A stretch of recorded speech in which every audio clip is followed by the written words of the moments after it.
Hi guys, welcome to computer science from. तो इस video में ये देखेंगे कि जो जीआरई का हमारा एग्ज़ाम होता है कि जीआरई का एग्ज़ाम किस लिए इम्पोर्टेंट है ना? और उसका क्या पैटर्न होता है, कितने ड्यूरेशन का होता है, अगर हम जीआरई एग्ज़ाम क्वालिफाई करते हैं तो कौन-कौन से बेनिफिट्स हैं, कहाँ एडमिशन ले सकते हैं, means all the things we will know about GRE exam. तो वन बाय वन करके डिस्कस करते हैं और आप पूरा वीडियो को पूरा देखिएगा। वीडियो के थ्रू आपको बहुत सारी चीज़ें जानने को मिलेंगी जीआरई एग्ज़ाम के बारे में। ओके?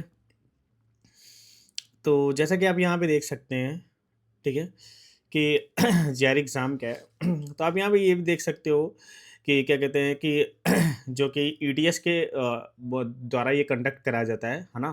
और इसमें बेसिकली होता क्या है? बेसिकली होता क्या है इस एग्ज़ाम में, जो हमारी एनालिटिकल एबिलिटी होती है, लॉजिकल रीज़निंग होती है, क्वांटिटेटिव एप्टीट्यूड और इंग्लिश लैंग्वेज प्रोफिशिएंसी, ठीक है ना?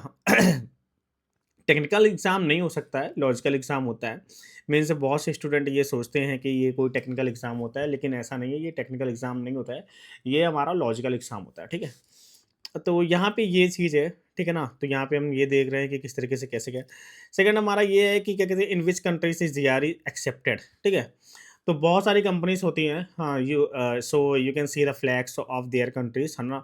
बहुत सी कंट्रीज़ है, बहुत ऐसी कम कंट्रीज़ होगी जिसमें कि जीआरई एग्ज़ाम को वैलिड ना समझा जाता हो, लेकिन बहुत से ऐसी कंट्री है जिसमें जीआरई एग्ज़ाम को वैलिड समझा जाता है। और आप ये मान के चलिए कि जीआरई का जो एग्ज़ाम होता है वो वर्ल्ड वाइड बहुत ही फेमस एग्ज़ाम है, एक जीआरई का और एक आइलेट्स का, ठीक है? तो यहाँ पे आप देख सकते हो कि जीआरई का एग्ज़ाम क्या होता है। पहले तो आप ये देख सकते हो कि जैसे master of science means MS के लिए जो जो भी इंटरेस्टेड होते हैं टेक्निकल स्टूडेंट, एमएस करनी है फॉरेन से या फिर किसी अदर कंट्री से, if you belong particular India, और अगर आप मान लो फॉरेन से किसी भी यूनिवर्सिटी से अगर आप मान लो कि आपको एमएस करना है, then you have to clear very first GRE and then IELTS. And depend करता है कि उस पर्टिकुलर यूनिवर्सिटी का क्या क्राइटेरिया है, then you have to qualify that particular exam, then you can take the admission in that particular college और university. इसके बाद पीएचडी के लिए भी कर सकते हो, अगर एमबीए करना चाहते हो ये भी कर सकते हो, और कुछ यूरोप की जो अदर कंट्रीज़ हैं उनके लिए जो भी कॉलेजेस वगैरह या यूनिवर्सिटी है ये भी, ठीक है। और ये क्या है कि मतलब ऐसा नहीं है कि अगर आप जेआरई का एग्ज़ाम देते हो तो बहुत ही ज़्यादा जो तुम्हारा जीपीए मीन्स सीजीपीए बहुत ही ज़्यादा अच्छा होना चाहिए, बहुत ही ज़्यादा अच्छा होना चाहिए, ठीक है ना? If you have average GPA then you can give the exam GRE and you can complete your MS from foreign country. इसके बाद ये है कि टाइप्स कौन-कौन से होते हैं, ठीक है? मतलब कि जीआरई एग्ज़ाम टाइप कौन सा है? तो मोस्ट कॉमन ये है, ठीक है ना? इसमें जीआरई का जो क्या बोलते हैं कि एग्ज़ाम होता है, ये देख लीजिए बीजीआरई। इसमें मैथमेटिक्स होती है, फिज़िक्स होती है, केमिस्ट्री होती है और साइकोलॉजी होती है, ठीक है ना? और उसके बाद अगर मान लो कुछ यूनिवर्सिटी मैथमेटिक्स को या फिर फिज़िक्स को या फिर केमिस्ट्री को भी अलाउ करती, it totally totally depends on you. अगर आप ये डिपेंड करता है आप कौन से फील्ड से हो, किससे एमएस करना चाहते हो, और उसी के अकॉर्डिंग क्वेश्चन पूछे जाते हैं जीआरई में, ठीक है? तो ये हो गया हमारा। अब हमारा ये हो गया कि जीआरई जो होता है वो टोटल स्कोर क्या होता है, ठीक है? जीआरई के एग्ज़ाम में क्या स्कोर होता है। तो वर्बल होता है 130 से 170 तक, है ना? क्वांटिटेटिव होता है 130 टू 170, एडब्ल्यूए 0 टू 6, है ना? और वर्बल प्लस क्वांटिटेटिव को अगर मिला दिया जाए तो 260 टू 340 ये बनता है, ठीक है? तो ये रहा हमारा। उसके बाद हमारा ये होता है कि ड्यूरेशन क्या है? मीन्स ये जो एग्ज़ाम है उसका ड्यूरेशन क्या है? So what is the duration of this exam?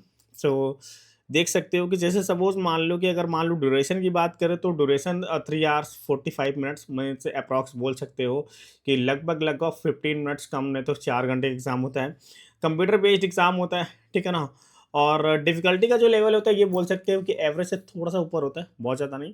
If you prepare very seriously 6 to 8 months then you can clear GRE exam, ठीक है ना? एज लिमिट कोई भी नहीं है, कितनी बार भी दे सकते हो, ठीक है ना? फीस जो होती है, अगर इंडियन रुपीज़ की बात की जाए तो यूजुअली जो होती है 18 से 20,000 रुपए के आसपास होती है, ठीक है ना? चेंज होती रहती है, तो अगर बात करें तो 18 से 20,000 रुपए के आसपास फीस होती है। अगर एग्ज़ाम को वैलिडिटी की बात करें तो 5 साल के लिए वैलिड होता है, ठीक है ना? How many times you can give, मतलब 5 टाइम्स, एक बार में 5 बार एग्ज़ाम दे सकते हो, ठीक है ना? मतलब 1 साल में 5 बार दे सकते हो। और जो जो अटेम्प्ट होना चाहिए वो कम से कम 21 दिन का होना चाहिए, ठीक है ना? जैसे सपोज़ मान लो कि अगर आपने दिया जनवरी में एग्ज़ाम, उसके बाद आप फ़ेब में दे सकते हो, ठीक है ना? अब ऐसा नहीं 2 बार जनवरी में ही दे दिया, ठीक है? तो ये सारी चीज़ें